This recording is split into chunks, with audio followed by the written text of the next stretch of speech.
the contribution of digital health Africa is the outline. This is the outline. First of all, we will speak on open source data. What is an open source data and the benefits of open source geospatial data, and then the key challenges that are related to open source open geospatial data in Africa. And of course, we come back a bit on the Digital Earth Africa vision mission, as I said before in the first presentation. And later on, we will present some products available through Digital Earth Africa, and then the data sets and services, and some use cases that have been carried out through Digital Earth Africa, and then the ecosystem of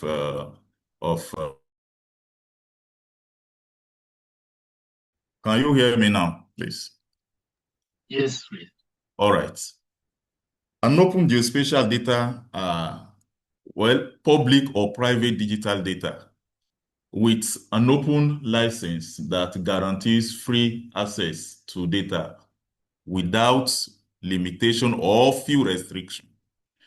And it's just a type of data that is openly accessible, openly editable, openly shareable, openly exploitable by anyone for any purpose. What are the benefits? We capture some of the benefits here in terms of decision-making enhancement, in terms of collaboration and innovation, in terms of cost-effective solution provision, and also in terms of accessibility. Concerning the decision making, this type of data help to enhance decision making. There are data-driven, they give data-driven insights and facilitate effective planning and policy making across various sectors. In terms of collaboration and innovation, they encourage partnership between the strata of governance, governmental or private and community sectors for innovation. And in terms of cost-effective solution, they reduce reliance on costly or proprietary data, making projects more affordable. And this is what Digital Earth Africa is mainly offering to us. Also, they facilitate accessibility. They empowers community by providing open access to essential data for informed decision making. This type of data comes also with some challenges because they are free, but they may have they constrain some challenges behind.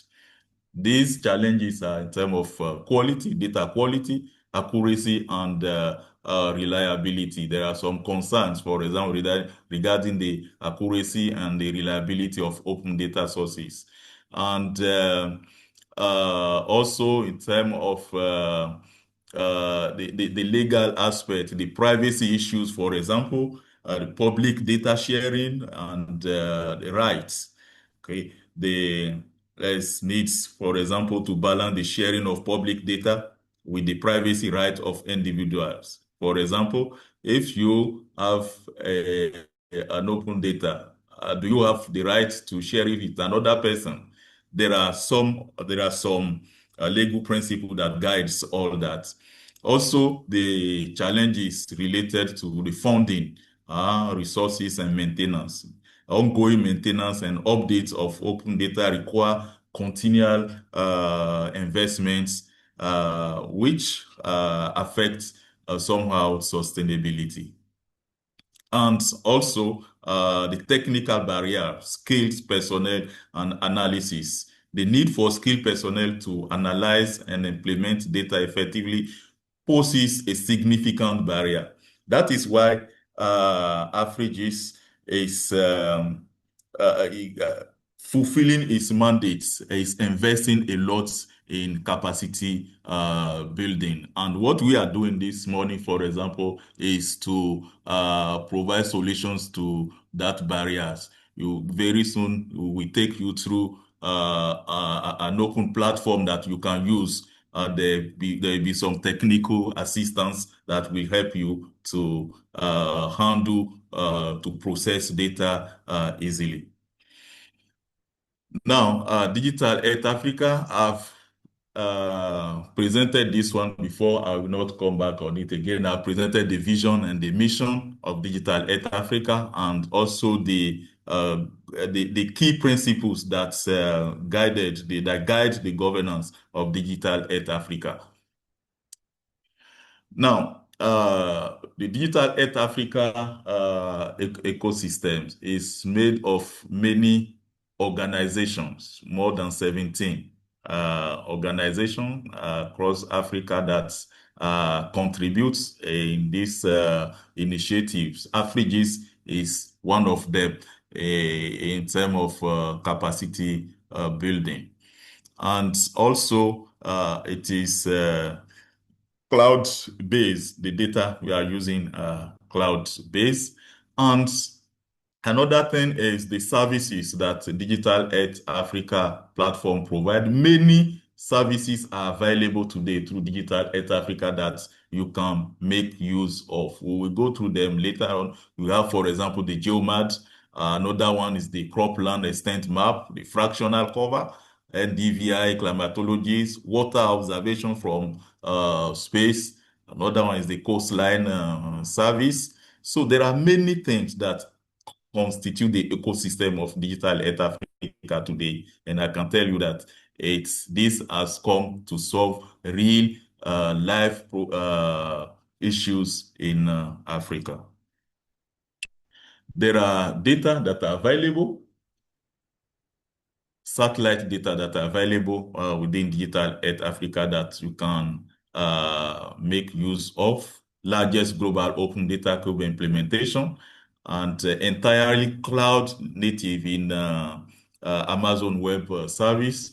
And these data are completely free, even for commercial purpose, commercial use. Optimized Earth observation data for web processing, complete visibility from the data to the products.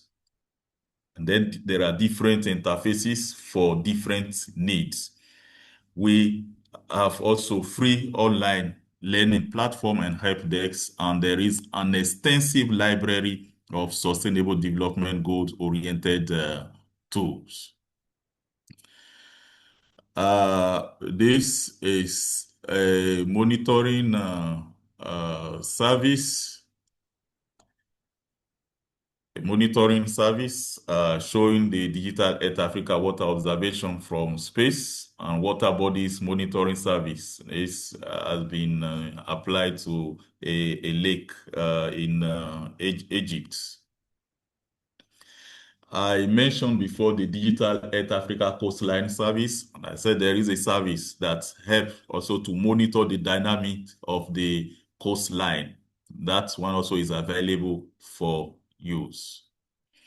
Still on the coastline service, there are many functions there that one can make use, for example, to see the impact of that dynamic on man-made infrastructure along the coastal area. Tools are there that one can make use of. In terms of food security, there are services also that can be used. For example, there is a continental crop mask, mainly on crops, and then the monthly NDVI climatology information available. One can make use of that. Also, the fractional cover annual summary. Everything is there and is being used today in the framework of Digital Earth Africa initiatives under the Continental Service East Africa for Food Security.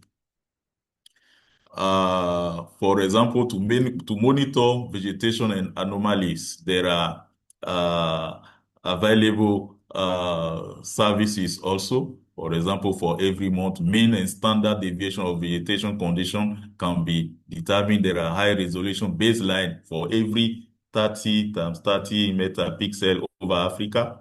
And this can help for several applications. For example, determine crop types, crop analytics, drought forecasting and impact, and so on and so forth. This is just the fractional cover. It describes the landscape by classifying the ground cover as bare, green, and non-green. And also it contributes to the analysis of the condition over time, environmental condition over time. And of course, this service uses Landsat to surface reflection. Also, it provides powerful insights for long-term annual as well as short-term seasonal changes over vegetation. It is used to analyze vegetative dynamics, for example, seasonal changes in agricultural and land management practices, assessment of range length conditions, and the impact, for example, of erosion and fuel loads for estimating risks of fire. This is a very good service that you can also make use of. In terms of water security, there is an interesting service today that is called water observation from space. I remember Afrigis participated in the validation of this service. It allows users to understand the location and the persistence of water across the Africa continent. And analysis are needed there that you can carry out to have more information on the presence and absence of water. This enables users actually to analyze water dynamics within individual water bodies and discrete areas. The image displayed there is a dam in Benin Republic. That's we call it Sukobe Dam. You can see the extent of the dam. Through that service, we can see how the dam vary, the changes over time. The second one, the one lower, is a lake still in the Benin Republic, the Lake Nokwe, and the Laguna of Porto Novo. Still on that service concerning water, it's developed a vector data set of water body from water observation from space, and it's allowed a time series analysis of wet pixels to each water body. It builds also interface which enable users to view water bodies and inspect associated time series. What are the resources that are available through Digital Earth Africa? We have the Digital Earth Africa map, we have the Africa geoportal, and then we have the Sandbox platform. You will work more with this platform today. And also there is a platform for online training, generally for 6 weeks training program. It's a self-paced online course that helps users work autonomously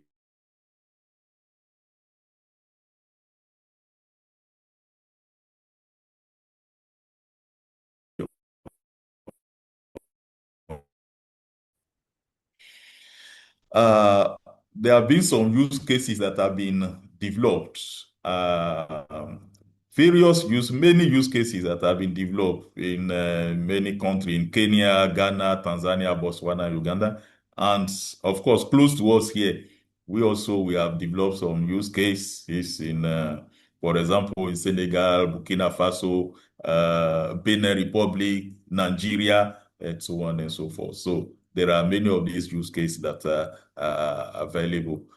For example, the image map up there that you are seeing is the sentinel data of a forest reserve in Benin Republic that we have been monitoring through Digital Earth Africa platforms in the last few years.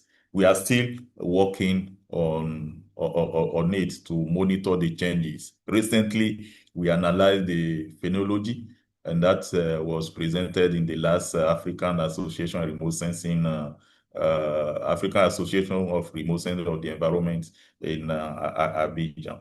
We are trying to see how the tools available through Digital Earth Africa can help to provide information for decision makers, those that are managing the forests.